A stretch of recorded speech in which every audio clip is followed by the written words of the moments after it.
LA 침례교회 주일 오전 예배에 함께 참석하신 모든 분들을 주님의 이름으로 환영합니다. 오늘은 로마서 6장 1절부터 7절까지 있는 말씀입니다. 오늘 말씀을 가지고 교훈을 나눌 텐데 제가 먼저 하나님의 말씀을 받들어 읽도록 하겠습니다. 그런즉 우리가 무슨 말을 하리요? 은혜가 넘치게 하려고 우리가 죄 가운데 거하겠느냐? 결코 그럴 수 없느니라.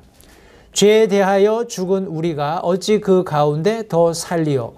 예수 그리스도 안으로 침례를 받은 우리가 다 그분의 죽음 안으로 침례를 받은 줄을 너희가 알지 못하느냐? 그러므로 우리가 죽음 안으로 침례를 받아 그분과 함께 묻혔나니 이것은 그리스도께서 아버지의 영광을 힘입어 죽은 자들로부터 일으켜진 것 같이 우리도 생명의 새로움 속에서 걷게 하려 함이라. 만일 우리가 그분의 죽음과 같은 모양으로 함께 심겼으면 또한 그분의 부활과 같은 모양으로 되리라. 우리가 이것을 알거니와 우리의 옛 사람이 그분과 함께 십자가에 못 박힌 것은 죄의 몸을 멸하여 이제부터는 우리가 죄를 섬기지 아니하게 하려 함이니 이는 죽은 자는 죄로부터 해방되었느니라 하고 성경이 말씀하고 있습니다. 오늘 본문의 말씀 로마서 1장 6절부터 7절까지 말씀을 통해서 해방의 기쁨을 얻은 자, 이런 제목으로 함께 말씀을 나누도록 하겠습니다. 말씀을 위해서 잠시 기도하겠습니다. 살아계신 아버지 하나님 감사합니다. 오늘 복된 주일 사랑하는 성도들과 하나님의 말씀을 함께 나누겠습니다. 이 말씀을 복 주셔서 우리가 듣는 말씀 속에서 우리가 참 자유를 얻은 구원받은 그리스도인이 어떤 기쁨을 누리며 사는 것이 마땅한지 말씀을 통해 깨달을 수 있도록 주님 도와주시기 원합니다. 성령 하나님께서 이 가운데 계시면서 친히 기록하신 말씀을 우리에게 선포하실 때에 가감없이 소종을 도구로 사용하셔서 진리의 말씀을 전하시고 성도들이 그 말씀을 마음으로 받는 복된 시간 될 수 있도록 도와주시기 원합니다. 말씀 시간 온전히 주님께 의탁드리며 예수님 이름으로 기도했습니다. 아멘. 이 해방이라는 단어가 그죠? 우리가 너무나 좋고 의미가 깊은 그런 단어임에도 불구하고 아마 우리 7, 80년대 운동원들이 활개를 치는 그런 시대를 사셨던 분들은 해방이라는 단어가 별로 그렇게 썩 좋은 긍정적인 그런 단어는 아닐 거예요. 그죠? 민족을 해방하자 이런 식으로 이 좋은 단어를 그런 쪽으로 운동권에서 많이 사용했기 때문에 우리 이 단어에 대해서 조금 좋지 않은 그런 심상을 가지고 계신 분들도 계시라고 생각을 해요. 그런데 성경에 보면 이 해방이라는 단어가 영어로 freed, 그러니까 자유롭게 한다 하는 그런 의미로 사용이 된 겁니다. 이 단어를 영어 단어를 freed라는 영어 단어를 번역하면서 해방이라는 단어를 사용을 했어요. 그런데 이 freed라는 단어, 해방 혹은 자유롭게 한다라는 단어는 성경 원어적으로 justified, 다시 말해서 의롭게 한다 그런 의미가 있어요. 그러니까 예를 들면 이런 겁니다. 제가 빚을 졌어요. 은행에 빚을 졌습니다. 큰 빚을 졌는데 어떤 사람이 와서 야 내가 네 빚을 갚아주겠다 하고 제 손을 잡고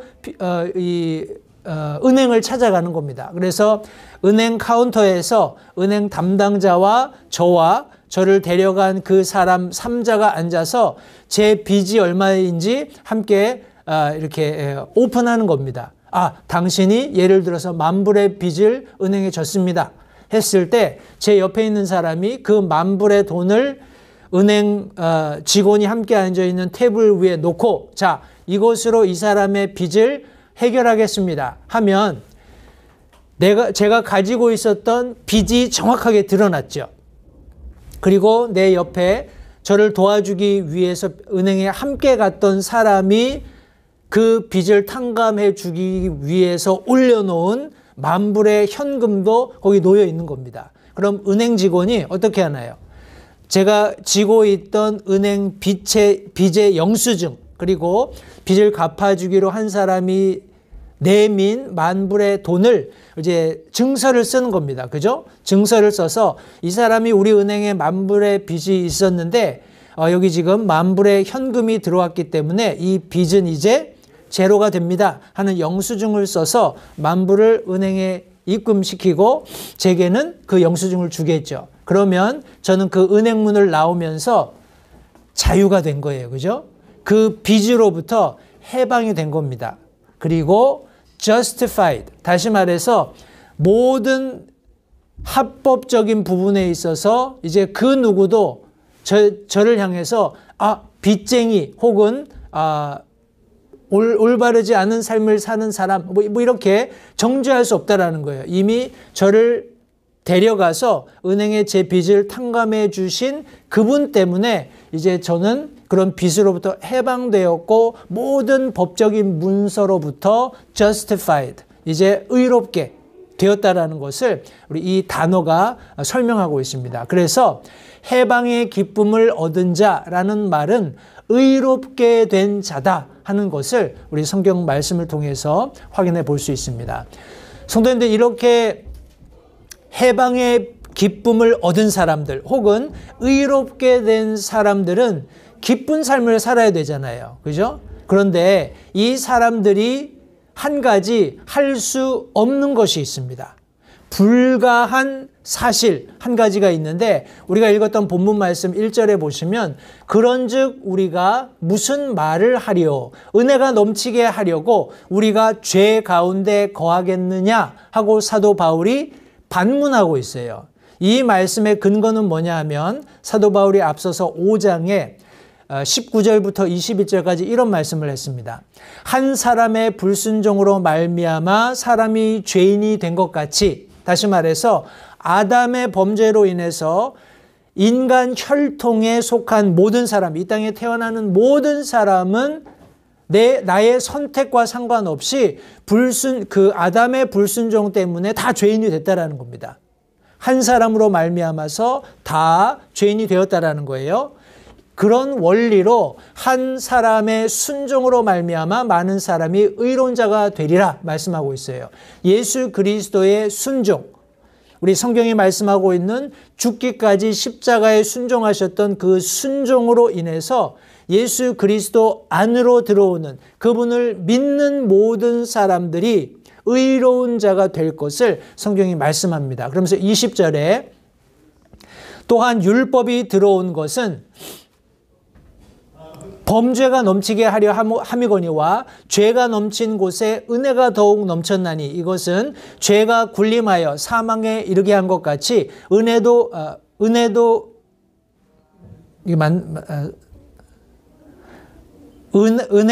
의를 통해, 죄송합니다. 이게 국어가 가끔씩 어려울 때가 있어요. 21절 제가 다시 읽겠습니다.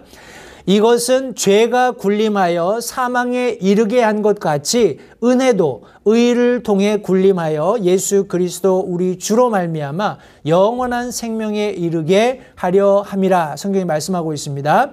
여기 이 말씀 속에 사도 바울이 세 가지를 요약하고 있습니다. 그 세 가지가 뭐냐 하면 첫 번째, 불순종과 순종이에요. 아담을 통해 불순종, 예수 그리스도의 순종을 통해서 의롭게 되는 이런 두 가지를 설명하고 있고, 또 다른 하나는 율법이 정죄를 위해서 존재한다면 예수 그리스도의 은혜는 사죄하는, 죄를 용서하는 그런 기능을 가지고 있다라고 말씀하고 있습니다. 그리고 마지막은 죄의 굴림을 통해서 사람들이 사망에 이르게 된 것처럼 은혜의 굴림을 통해서 영원한 생명을 얻게 된 이 세 가지를 우리가 앞서 읽었던 로마서 5장 19절부터 21절까지의 말씀이 설명해 주고 있습니다. 자, 성도님들 보십시오. 이런 원리에 의해서 우리 기쁨을 해방을 경험한 우리 그리스도인들, 다시 말해서 의롭게 된 그리스도인들은 기뻐할 수 있는 충분한 그런 자격도 있고 그렇게 할 권리도 있다라는 거예요. 그런데 우리가 주의하지 않으면 이런 실수를 범할 수 있는데, 제가 지난주에 잠깐 설명드렸던 것처럼 참된 자유라는 전제하에, 성도님들, 참된 자유라는 것은 거짓 없이 모든 진실을 알게 되는 거예요. 앞서 제가 설명드렸던 것처럼 제가 은행에서 만불 빚이 있는데 그것을 감추고 산다면 그것을 탕감해 줄 수 있는 어떤 사람, 여력이 있고 도와줄 의지가 있는 사람이 그것을 도울 수가 없겠죠. 감추고 산다면. 그런데 이 참된 자유라는 것은 거짓 없이 모든 사실을 알게 되는 거예요. 그리고 그 알게 된 사실을 근거로 해서 내 의지로 옳은 것 혹은 그른 것을 판단할 수 있는 상태를 의미하는 겁니다. 제가 가령 만불의 빚이 있는데 내가 9,000불 빚이 있어 하고 만약에 제가 사실이 아닌, 그죠? 거짓말을 했다면 나를 돕기 원하는 사람이 네가 9,000불의 빚이 있어 내가 갚아줄게 하고 은행 가서 9,000불을 갚아줬어요. 그러면 제가 자유로울 수 있나요? 없죠. 여전히 1,000불의 빚이 남아있는 거예요. 선생님, 그것은 진리가 아니죠. 그것은 자유가 아니고 그것은 사실이 아닙니다. 항상 우리 참된 자유라는 것은 완전한 진리, 완전한 사실이 노출되었을 때 얻을 수 있는 거예요. 성도님들 보십시오. 세상 사람들은 이 두 가지 사실들 속에서 번민하고 있어요. 혹은 이 완전한 사실을 이 완전한 사실에 노출되지 못했기 때문에 옳은 판단을 하지 못하는 거예요. 모든 사람이 아담으로 말미암아 이 땅에 태어났기 때문에 죄인입니다 라는 사실, 예수 그리스도의 순종으로 인해서 우리가 모두 의인이 될 수 있습니다 하는 분명한 진리가 노출되어 있지 않기 때문에 이 사람들이 참으로 자유하지 못하다라는 겁니다. 제가 어저께 좀 밤늦게까지 한국에서 우리 10월 27일 해가지고 200만 우리 성도들이 함께 모여 기도하자 하는 그런 연합 집회라고 해야 되나요? 연합 집회가 있어서 그걸 제가 조금 중간까지 보다가 이 말씀이 생각이 나서 그냥 편안하게 잠을 잘 수 있어요. 어떤 여자 목사님이 나와서 말씀을 전하는 딱 스테이지를 보고 그냥 껐습니다. 그러니까 연합 집회라고는 하지만 어떤 선한 취지를 가지고 함께 모이기는 했지만 그것이 저는 개인적으로 성경적이지 못하다 하는 그런 결론에 이르렀기 때문에 물론 기도합니다. 우리 한국 그런 현실, 동성애라든지 차별금지법 이런 법안을 놓고 기도하는 것이 맞습니다. 우리 성도님들도 위에서 기도해 주시되 우리가 한 가지 잊지 마셔야 할 것은 본질적으로 이건 죄 문제예요. 그죠? 동성애가 되었건 차별금지법을 위반하려는 소위 말하는 정치계에 있는 사람들 다 한 번도 제 생각에는 이런 진리, 구원받은 그리스도인들이 다시 고민해서는 안 되는 이런 진리에 노출되어 보지 못했기 때문이 아닌가 그런 생각을 합니다. 성도님들 보십시오. 불순종과 순종의 문제, 율법의 정죄와 은혜의 사죄, 그리고 죄의 굴림으로 인한 사망, 그리고 은혜의 굴림으로 인한 영원한 생명에 대한 분명한 성경의 말씀을 우리 경험한 사람들은 성경 말씀이 결코 그럴 수 없다라는 거예요. 결코 그럴 수 없다라는 겁니다. 성도님들 어떻게 생각하세요? 은혜가 넘치게 하려고 죄 가운데로 우리가 다시 갈 수 있겠습니까? 우리가 죄가 극심할수록 하나님의 은혜를 더 크게 경험한다. 그런 이론적인 원리적인 것 때문에 내가 다시 죄 가운데로 갈 수 있을까요? 그것은 성경 말씀에 의하면 결코 그럴 수 없다라는 거예요. God forbid. 이 표현은 절대 그런 일이 일어나면 안 되고 절대 그런 말도 언급돼서는 안 된다라는 것을 여기 지금 성경이 강력하게 설명하고 있는 겁니다. 성도님들, 우리 믿는 그리스도인들이 불가한 것 보십시오. 불순종과 순종 사이에서 우리가 바른 진리에 노출되어 있다면 그 세상에 어떤 사람도 순종을 통해 의인이 되는 것을 선택하지 않을 사람이 없어요. 그죠? 한 사람 아담의 불순종으로 인해서 모든 사람이 죄인이 되었고, 당신이 순종하신 예수 그리스도를 선택하지 않으면 불순종의 자녀들로서 죄인으로 살다가 죽고 멸망할 수밖에 없습니다. 이런 진리가 정확히 설명이 되었다면, 진리로서 노출이 되어서 참 자유가 어떤 사람에게 주어졌다면, 성도님들, 순종하신 예수 그리스도를 통해 의인이 되는 것을 선택하지 않을 사람이 없다라는 거예요. 그리고 그렇게 믿은 사람들은 또 다른 어떤 기회, 갈림길, 선택해야 할 기로에 놓이게 된다면 언제든지 순종을 선택한다라는 겁니다. 불순종이 아니라 순종을 선택한다라는 거예요. 율법도 마찬가지입니다. 율법이 정죄하고 있다라는 사실, 그러나 은혜는 사죄한다는 이런 분명한 성경적인 진리에 노출되어서 참 자유를 가지고 선택해야 한다면 율법의 정죄를 선택할 사람이 누가 있습니까? 법안을 만들어서 그것들을 가지고 사람들을 얽어매는, 사람들의 자유를 구속하는 그런 필요가 무엇이 있겠냐는 거예요. 다른 말로 얘기하면 은혜를 통해서 사죄함, 죄 용서함을 받은 사람들은 더 이상 세상법에 의존할 필요가 없다라는 겁니다. 세상법에 의존할 필요가 없다라는 거예요. 그런데 한 가지 문제는 뭐냐면, 성도님들, 계속해서 믿는 그리스도인들이 이런 선택지가 있을 때 불행하게도 불순종을 덜어 선택하고 이런 율법의 정죄 속으로 자기 자신을 내어 맡기는 과정을 통해서 세상에서 사람들에게 인정받지 못하는 거예요. 우리 세 번째, 죄의 굴림을 통한 사망, 그리고 은혜의 굴림을 통한 영생을 아무 가감 없이 사람들에게 진리로서, 사실로서 노출이 되어서 그 사람들이 자유를 가지고 선택할 수 있는 기회가 주어진다면 왜 은혜가 내 삶에 굴림하기 위해서 내가 영원한 생명을 경험하도록 하겠다라고 결단하지 않겠습니까? 나는 죄 가운데 살다가 그냥 죽을 거야, 이렇게 생각하는 사람은 없다라는 거예요.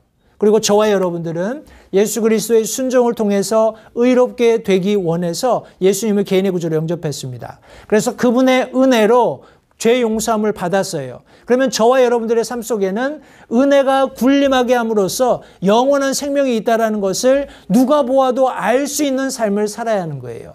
그런 그리스도인의 삶이 없이, 성도님들, 우리가 아무리 큰 규모로 어떤 이슈를 가지고 모인다 할지라도 영향력이 없다라는 것을 다시 한번 성도님들 기억하시면 좋겠습니다.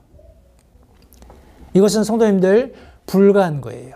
우리 믿는 그리스도인들이 순종해서 불순종을 선택하는 것, 혹은 은혜의 죄사함에서 율법의 정죄로 옮겨가는 것, 혹은 은혜가 굴림하며 영원한 생명을 누릴 수 있는 그리스도인의 참 자유를 죄의 굴림과 사망 속에 던져넣는 일은 불가하다라는 것을, 결코 그럴 수 없다라는 것을 성도님들 기억하시기 바랍니다. 그러면 우리 해방의 기쁨을 경험한, 다시 말해서 의롭게 된 사람들에게 불가한 것들이 있는데 이 이유가 뭘까요? 그 이유를 한번 살펴보겠습니다.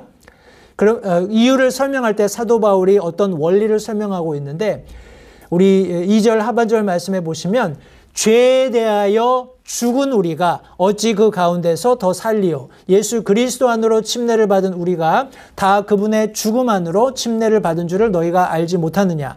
그러므로 우리가 죽음 안으로 침례를 받아 그분과 함께 묻혔나니 이것은 그리스도께서 아버지의 영광을 힘입어 죽은 자들로부터 일으켜진 것 같이 우리도 생명의 새로움 속에서 걷게 하려 함이라. 만일 우리가 그분의 죽음과 같은 모양으로 함께 심겼으면 또한 그분의 부활과 같은 모양이 되리라 하고 성경에 말씀하셨습니다. 여기 성경이 분명히 우리가 죽었다라고 말씀하고 있어요. 뭐에 대해서요? 죄에 대하여 죽었다. 성도님들, 우리 성경에서 죽음을 얘기할 때 우리 다시 한번 성도님들 잘 알고 계시다고 제가 믿지만 다시 한번 제가 설명을 드리거니와 이 죽음은 육신적인 죽음을 단편적으로 의미하는 것이 아닙니다.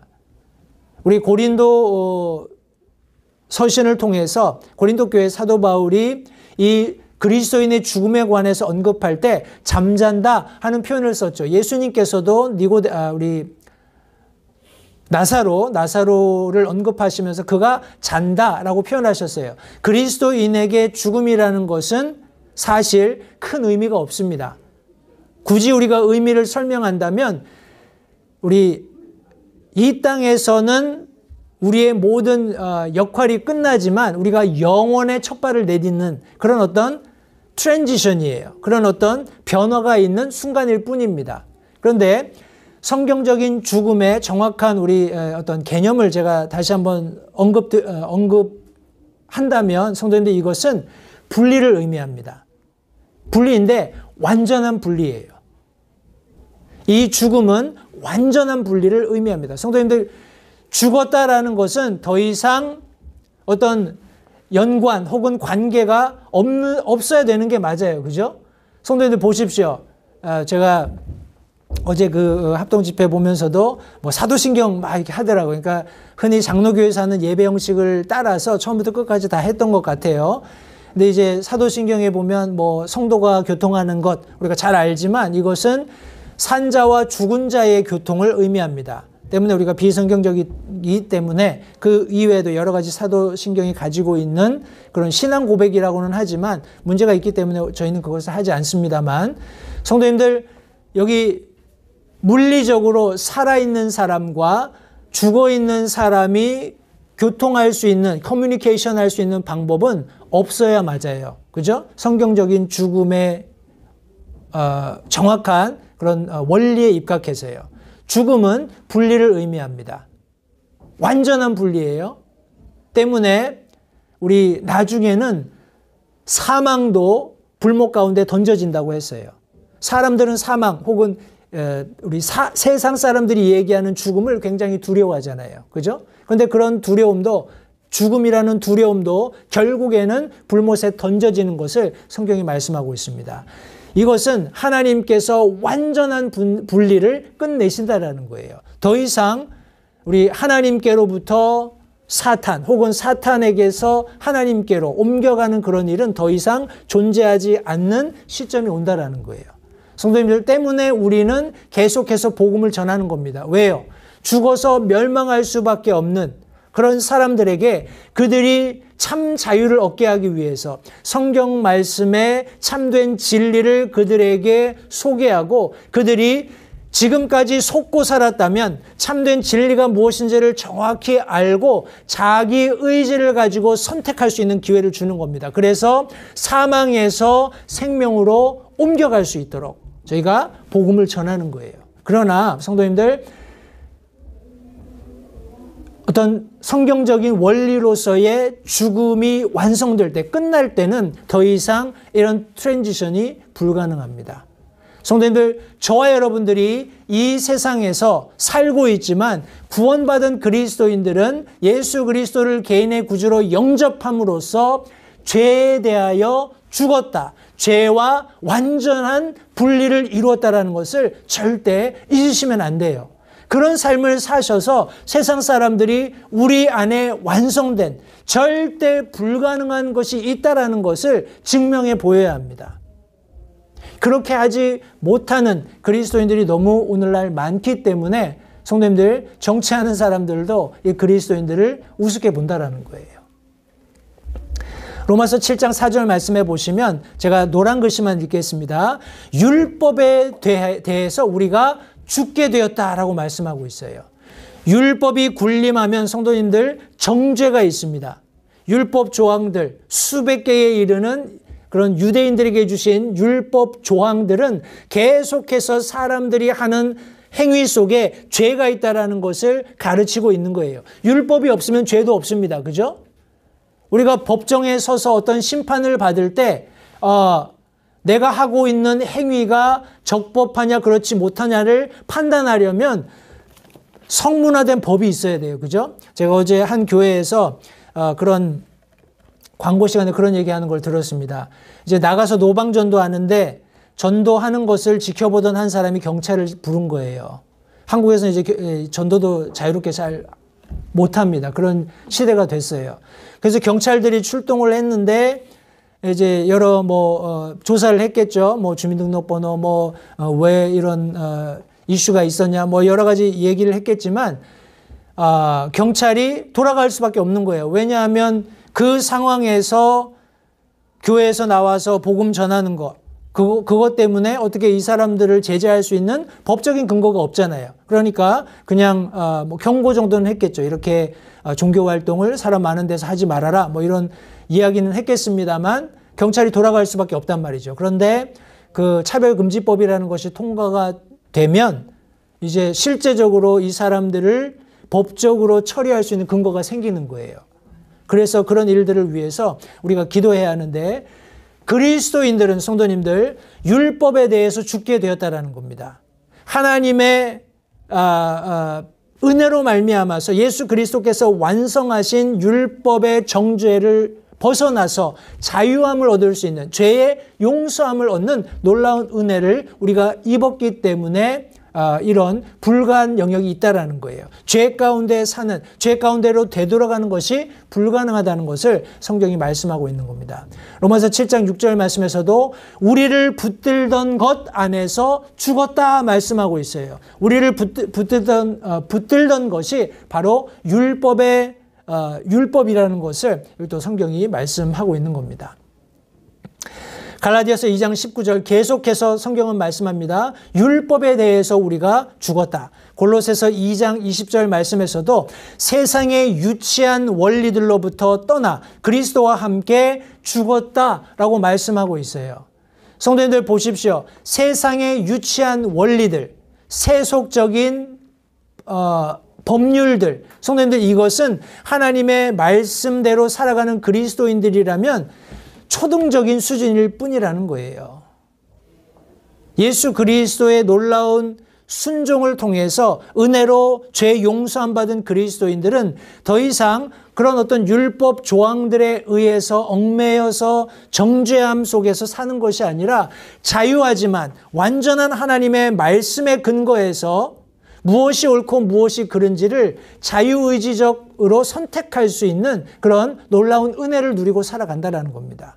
그러니까 굳이 우리가 동성애에 관심을 가진다거나 아니면 그런 세속적인 법안들에 대해서 의지적으로 위반할 아무런 모티브가 없는 거예요. 그런 동기가 없는 겁니다. 그죠? 그런데 지금 다시 한번 성도님들 이런 소위 말하는 우리 공산주의적인 아젠다라고 제가 말씀을 드릴게요. 이 공산주의적인 그런 사상들이 밑에 깔려 있어요. 때문에 크리스찬을 억압하고 핍박하는 것은 필수적입니다. 왜냐하면 그 사람들은 성경대로 믿고 성경대로 살기 때문에 그런 사람들을 그냥 놔두면 자기들이 하고 싶어 하는 그런 부패를 이 사회에 일으킬 수가 없어요.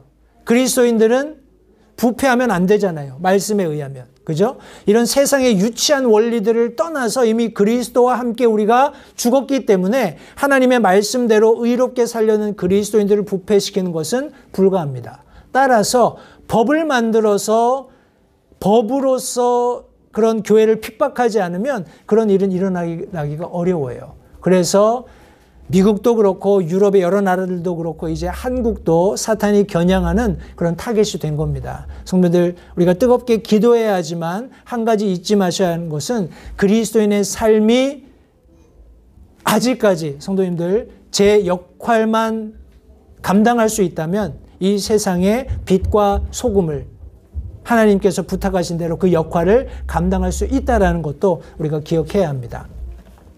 골로새서 3장 3절 말씀에서 너희는 죽었다 말씀하고 있어요.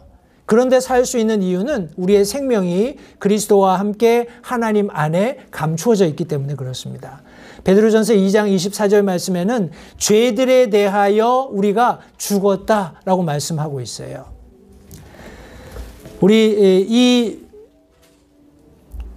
죄들에 대하여 죽었다라는 것을 우리 사도 바울이 한 가지 원리를 가지고 설명을 했습니다. 그 원리가 뭐냐면 침례의 원리예요. 4절부터 있는 말씀에 우리가 죽음 안으로 침례를 받아 그분과 함께 묻혔나니 이것은 그리스도께서 아버지의 영광을 힘입어 죽은 자들로부터 일으켜 주신 것 같이 우리도 생명의 새로움 속에서 걷게 하려 함이라. 만일 우리가 그분의 죽음과 같은 모양으로 함께 심겼으면 또한 그분의 부활과 같은 모양으로 되리라 하면서 그리스도인이 죄에 대해서 죽었다, 완전한 분리를 이루었다라는 것을 여기 침례를 통해서 설명을 하고 있습니다. 성도님들, 이 침례의 원리를 설명할 때 가장 핵심이 되고 중요한 것은 예수 그리스도십니다. 예수 그리스도께서 어떻게 놀라운 역사를 이루셨는가를 나와 일치시키는 거예요. 그것이 침례의 핵심입니다. 갈라디아서 3장 27절 말씀에서는 너희 중에서 그리스도 안으로 침례를 받은 자는 다 그리스도로 옷 입었느니라 말씀하고 있어요. 성도님들, 내가 어떤 옷을 입느냐는 내가 어떤 신분이냐 혹은 내가 어떤 자격이 있느냐 뭐 이런 것들을 드러내 줍니다. 우리 군복을 아무나 입으면 됩니까? 안 되죠. 우리 의사 가운을 아무나 입으면 될까요? 안 되죠. 어떤 중요한 특별한 직책을 가진 사람들의 옷은 성도님들 아무나 입으면 안 돼요. 그 옷을 입는 사람은 그런 자격을 갖고 있어야 됩니다. 그런 능력을 갖추고 있어야 돼요. 그런 측면에서 그리스도 안으로 침례를 받은 모든 그리스도인들은 다 그리스도라는 옷을 입고 있다라는 거예요. 때문에 우리의 삶, 우리의 행실은 예수 그리스도 이전에 있었던 내 삶과 달라야 한다는 것을 성도님들 기억하시기 바랍니다. 우리 본문 말씀 속에서도 우리가 죽음 안으로 침례를 받았다라고 분명히 언급하고 있어요. 자, 예수 그리스도의 죽으심을 한번 보겠습니다. 고린도전서 15장 29절 말씀에 그렇지 아니하여 만일 죽은 자들이 결코 일어나지 아니한다면, 여기 죽은 자들에 대해서 성경적인 가르침을 받지 못했던 고린도 교회 성도들에게 사도 바울이 그들의 부활에 관해서 언급해 주면서 이렇게 얘기하는 겁니다. 죽은 자들을 대체하여 침례받는 자들이 무엇을 하겠느냐? 그러할진대 그들이 어찌하여 죽은 자들을 대체하여 침례를 받느냐? 설명하고 있어요. 여기 해방의 기쁨을 경험한 혹은 의롭게 된 그리스도인들이 다시 죄 가운데 갈 수 없다라는 것, 그것이 불가하다라는 것을 분명히 설명하면서 여기 지금 그 이유를 침례라는 원리로 설명할 때 죽은 자들을 대체한다고 했습니다. 뭐가요? 침례가 죽은 자들을 대체한다라는 거예요. 다시 말해서 예수 그리스도의 죽으심과 함께 죽은 그리스도인들은 그런 죽음에 동참한 것을 이미 방불하다고 성경이 말씀하고 있는 거예요. 죽은 자들을 대체해서 침례를 받는다. 자, 이런 죽음이 절대적으로 필요한 이유는 뭐냐 하면 성도님들 나중에 부활을 설명하기 위해서 그렇습니다. 완전히 죽지 않으면 부활이 의미가 없겠죠. 그냥 죽을 것처럼 죽을 똥살똥 이렇게 있는 아슬아슬하게 있다가 다시 살아나면 그것은 별로 큰 의미가 없어요. 죽음은 완전한 죽음이어야 합니다. 그러기 위해서 우리가 확인할 수 있는 것이 바로 장사 지내는 거예요. 장사 지내는 건 뭐예요? 이 사람이 완전히 죽었다라는 것을 증명하는 겁니다. 골로새서 2장 12절 상반절 말씀에는 너희가 침례 안에서 그분과 함께 묻혔고 말씀하고 있어요.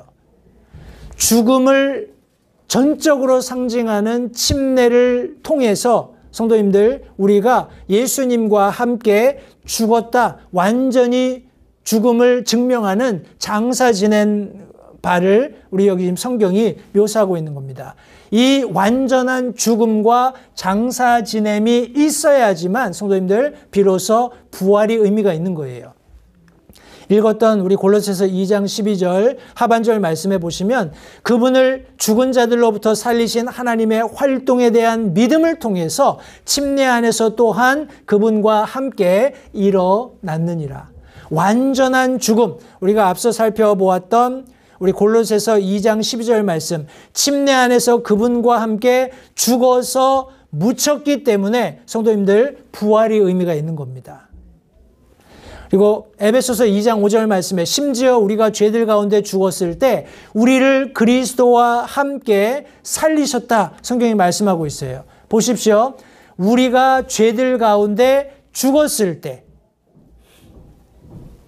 우리를 그리스도와 함께 살리셨고 이 과정이 성도님들 은혜로 구원을 받는다는 표현과 일맥상통한다라는 거예요.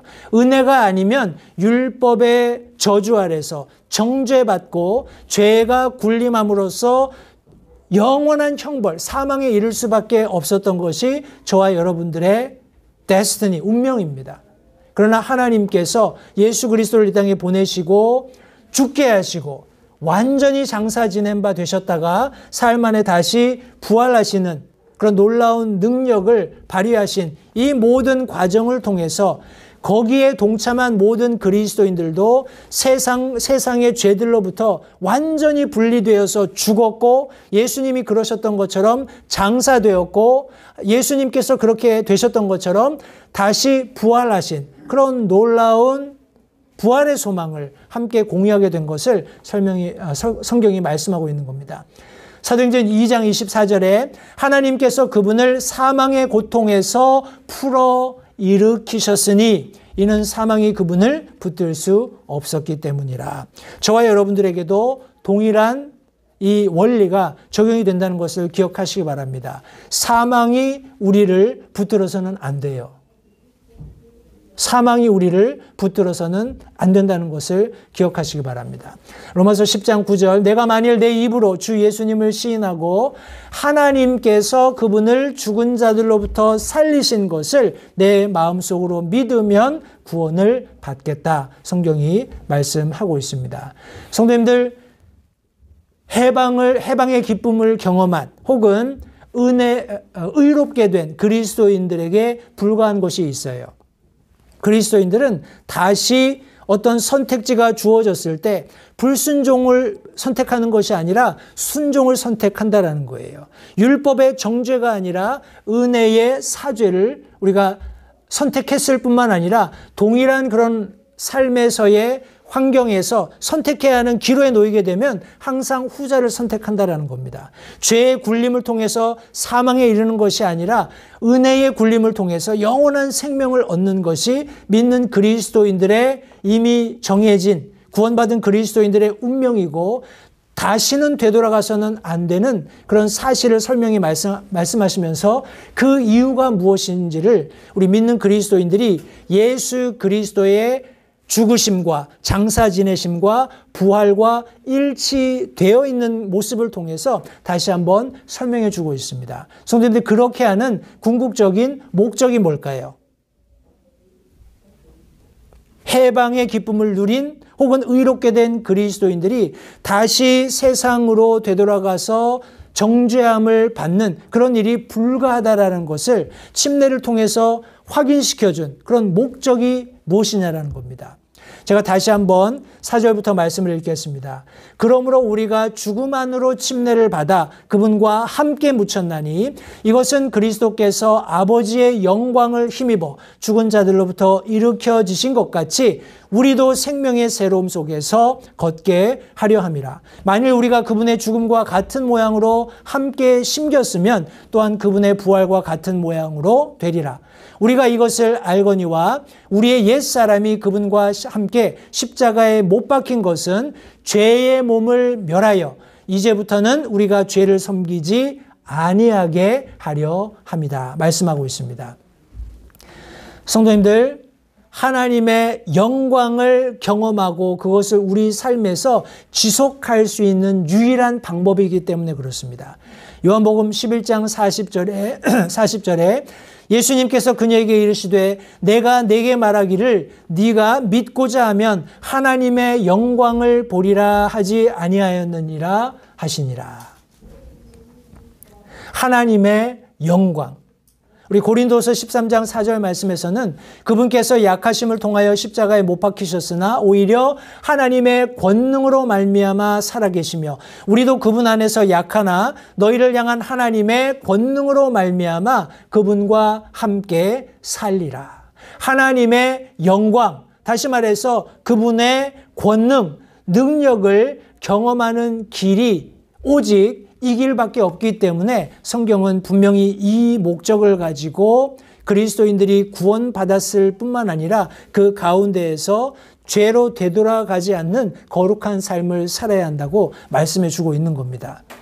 뿐만 아니라 새로운 창조물이 되게 하기 위해서 이와 같은 놀라운 섭리를 하나님께서 말씀해 주고 계신 겁니다.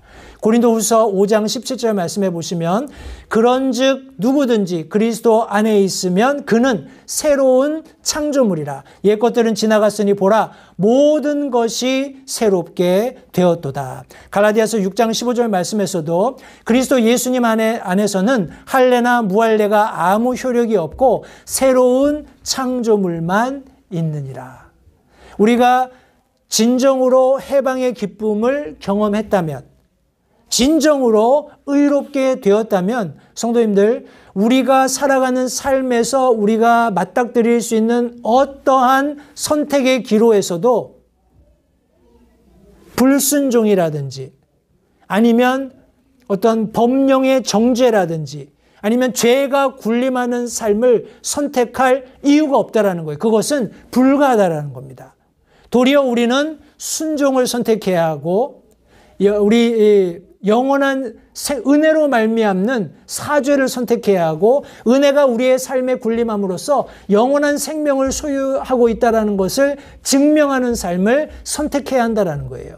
그렇게 하나님께서 섭리하신 분명한 목적은 우리 하나님의 영광을 우리가 경험하게 할 뿐만 아니라 새로운 창조물이 되었다라는 것을 보여주시기 위한 하나님의 놀라운 은혜라는 것을 성도님들 기억하시기 바랍니다.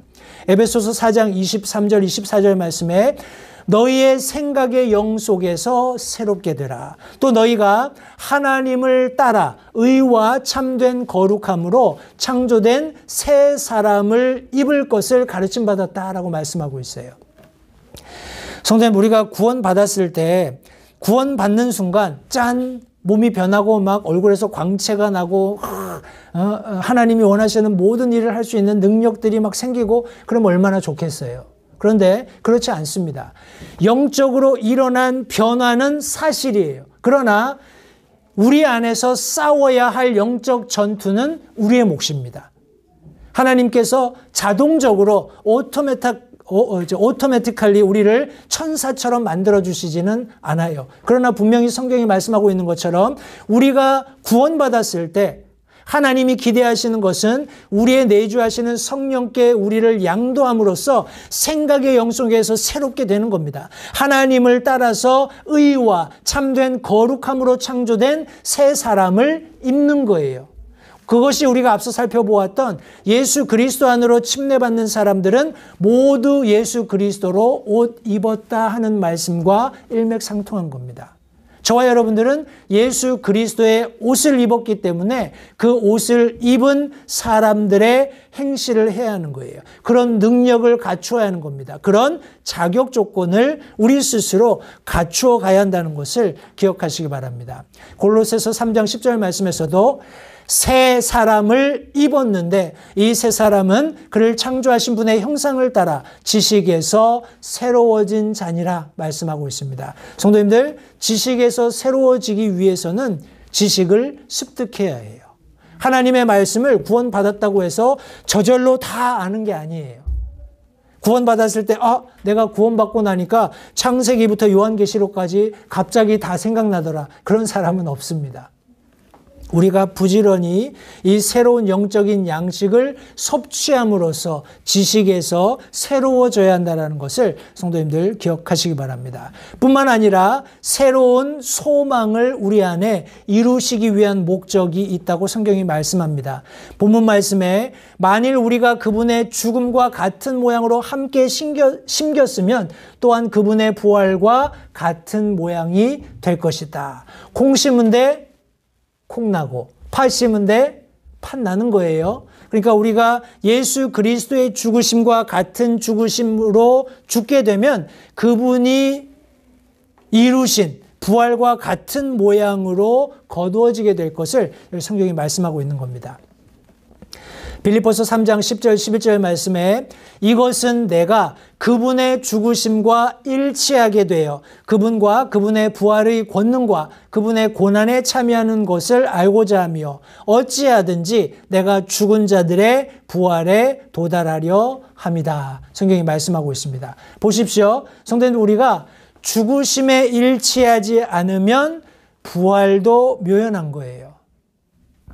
이 세상을 살아가는 그리스도인들이 세상 사람들이 볼 때 저 사람이 정말 구원을 받았는지 안 받았는지, 저 사람이 성경을 믿는지 안 믿는지 그런 삶을 산다면 우리가 아무리 구원을 외치고 부활을 외쳐도 사람들이 우리 말에 귀 기울일 이유가 없어요. 사도 바울이 하는 말은 뭐냐 하면 그분의 죽으심과 일치하여 내가 철저하게 불순종을 거절하고 율법의 그런 자구에 묶여 사는 정죄함을 거절하고 죄의 굴림으로 사망에 이르는 사람들처럼 살아가지 않기를 철저히 바라는 그런 여기 의지가 들어있는 겁니다. 그렇게 했을 때 그가 겪을 수 있는 일들은 뭐냐 하면 고난에 참여하는 거예요. 고난에 참여하지 않는 사람은 그분의 부활의 권능을 경험하기를 기대하기가 미안하겠죠. 죄송하지 않겠어요, 성도님들? 아, 내가 천국 가면 하나님이 나에게 이만큼 보상해 주실 거야. 어떻게 세상에서 성도님들 불순종하면서, 그죠? 어떤 율법의 자구 안에 묶여 살면서, 정죄 아래 살면서, 여전히 그런 어떤 사망이, 우리 죄가 군림하면서, 사망이 군림하면서 죽음으로 치닫고 있는 그런 세상 사람들과 같은 삶을 살면서 내가 어떻게 하나님께 보상받기를 기대할 수 있겠어요? 근데 사도 바울이 내가 내 선한 믿음의 싸움을 싸웠고 표대를 향해서 내가 나가고 있는데 그 궁극적인 목적은 나를 위해서 예비하신 보상을 받기 위함이다 라고 말할 수 있었던 이유는 그분의 죽으심과 일치하기 위한 철저한 노력이 있었기 때문에, 그것이 그의 유일한 소망이 되었기 때문에 성도님들, 죽은 자의 부활에 자신이 참여할 것을 분명하게 알 수 있었던 것을 성경이 말씀하고 있습니다. 이런 모든 일들을 이룰 수 있는 것은 성도님들 한 가지 방법을 통해서밖에는 될 수 없습니다. 예수님께서 나는 포도나무요 너희는 가지니라.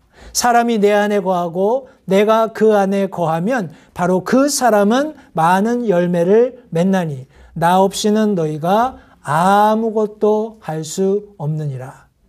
나 없이는 너희가 할 수 없다가 아니라 아무것도. 예수님 없이 저와 여러분들의 삶이 완전 마비되는 그런 삶을 우리가 지금 살고 있다면 잘 살고 계시는 거예요. 그리스도인으로서 예수님을 내 삶에서 딱 뺐을 때 완전히 배터리가 빠진 장난감처럼 그 자리에 딱 멈춰서는 그런 삶을 우리가 살고 있다면 우리 잘 살고 있는 겁니다. 예수님께서 나 없이는 너희가 아무것도 할 수 없다. 그러나 내가 너희의 삶에 있다면 비로소 많은 열매를 맺게 될 것이다 라고 말씀해 주고 있는 거예요. 성도님, 우리가 이런 앞서 들은 많은 내용들을 어떻게 실천할 수 있을까요? 에베소서 4장 22절 말씀에 이전 행실에 관하여는 너희가 속이는 것으로 가득한 욕심들에 따라 부패한 옛사람을 벗어버릴 것을 가르침 받았다 말씀하고 있어요. 성도님들, 부패한 옛사람, 썩어져 없어질 세상의 죄들이 가득 찬 이 옛사람을 벗어버릴 때 비로소 우리 하나님께서 우리 안에서 이루고자 하시는 의롭게 된 자들, 해방의 기쁨을 맛본 자들의 삶을 우리가 온전하게 살 수 있게 되는 것입니다.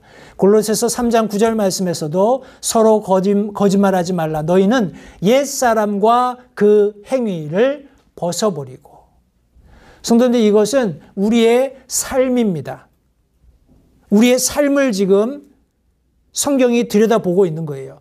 부패한 옛사람을 벗어버리라는 거예요. 그 안에 부패한 옛사람을 입고서 살지 말라라는 겁니다. 왜? 우리가 이미 그것을 벗어버렸잖아요. 예수 그리스도와 함께 우리가 죽었잖아요. 우리는 완전히 분리되는 것이 맞습니다.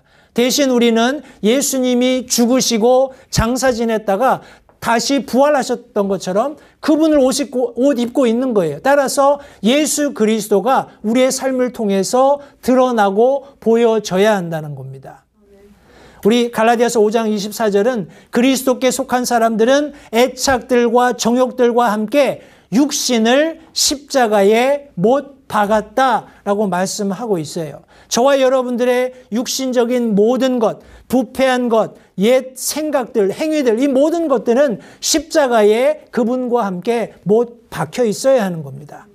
갈라디아서 6장 14절에 그러나 나는 우리 주 예수 그리스도의 십자가 외에 결코 어떤 것도 자랑할 수 없나니 그분으로 말미암아 세상이 나에 대하여 십자가에 못 박혔고 나 또한 세상에 대하여 그러하니라. 세상이 내 삶에 영향을 미칠 수 없어요. 왜요? 내가 십자가에 못 박힐 때 그것도 동일하게 십자가에 못 박혀 있기 때문에 그렇습니다.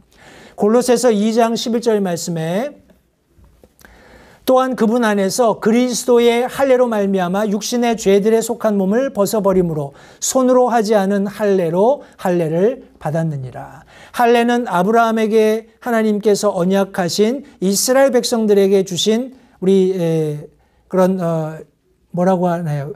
율례입니다.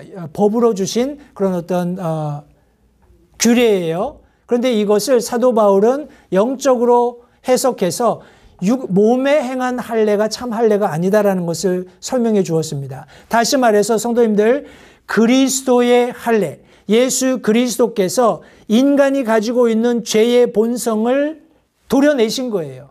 철저하게 분리하신 겁니다. 어떻게? 영원히 분리하신 거예요.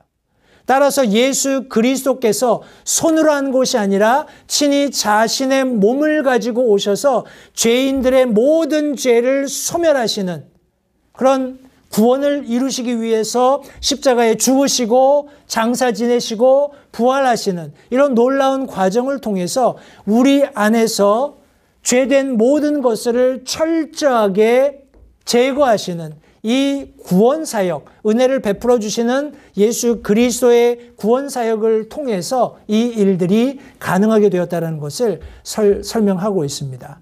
성도님들, 가령 이것을 우리가 정확하게 이해할 수 있다면 나는 철저한 죄인이다.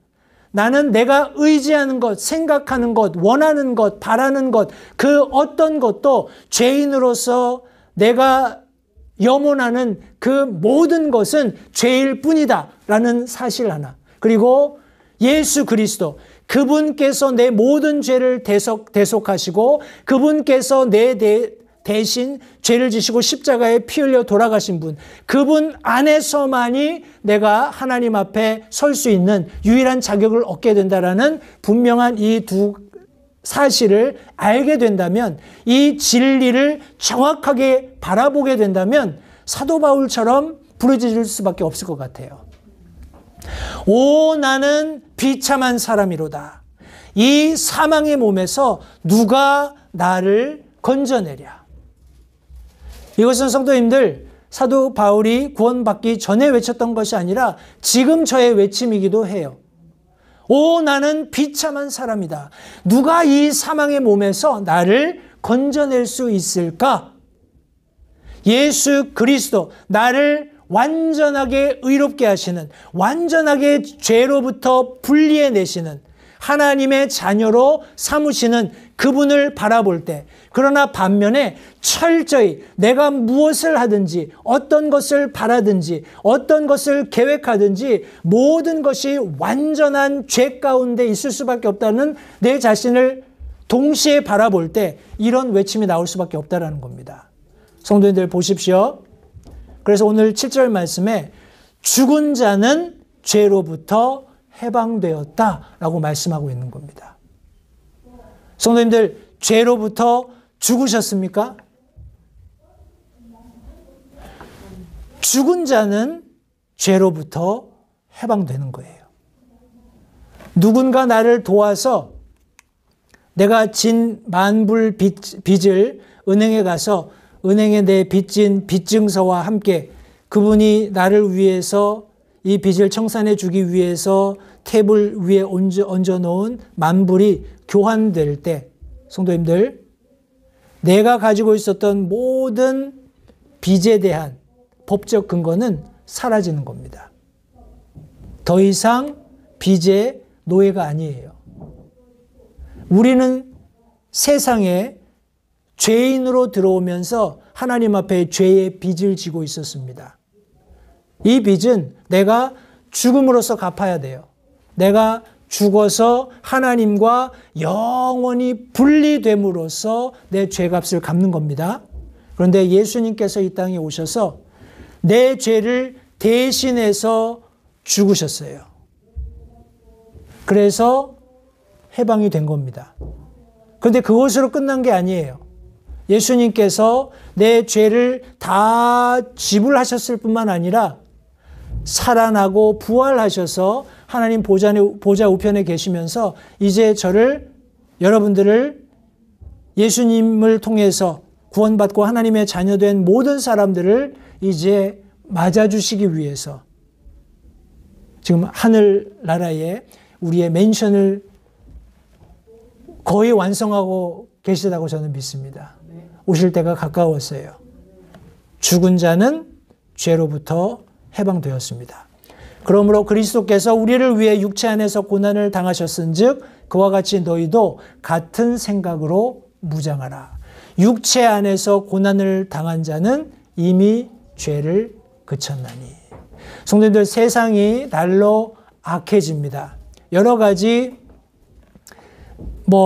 한국은 아직까지 미국에 비하면 특별히 캘리포니아보다 한국은 그런 도덕적인 수준이라든지 사람들이 이런 동성애나 이런 다양한 성소수자라고 표현하는 그런 부도덕한 성적인 견해를 가지고 있는 사람들에 대해서 더 보수적이라고 저는 생각을 합니다. 때문에 한국에도 소망이 있는 거예요. 그러나 여전히 우리가 잊지 마셔야 할 것은 우리 믿는 그리스도인의 삶이 어떠해야 하는가가 핵심입니다. 그리스도인이 그리스도인으로서의 삶을 살지 못하면, 내가 해방의 기쁨을 보았지만, 의롭게 되었지만 내 삶이 세상 사람들과 다르지 않게 어떤 기로에 놓이게 되면, 어떤 사람들은 심지어 세상 사람들이 선택하는 것처럼, 예수 믿지 않는 사람들이 선택하는 것처럼, 죽어 멸망할 수밖에 없는 사람들이 선택하는 것처럼 선택을 함으로써 그리스도인으로서의 삶을 사람들 앞에 빛으로 소금으로 드러내지 못하는 경우가 많이 있기 때문에 그렇다는 거예요. 성도님들, 저와 여러분들의 삶을 다시 한번 찬찬히 들여다보시고, 내가 정말 해방의 기쁨을 맛보았다면, 예수 그리스도로 말미암아 의롭게 되었다면 과연 내게 불가한 것이 무엇인지, 그 이유가 무엇이고 그 목적이 무엇인지를 정확히 이해하심으로써 내가 사는 매일매일의 삶 속에서 예수 그리스도를 선전할 수 있는 그런 거룩하고 성별되고 깨끗한 우리 LA 침례교회 성도님들의 삶이 되시기를 바랍니다. 기도하겠습니다.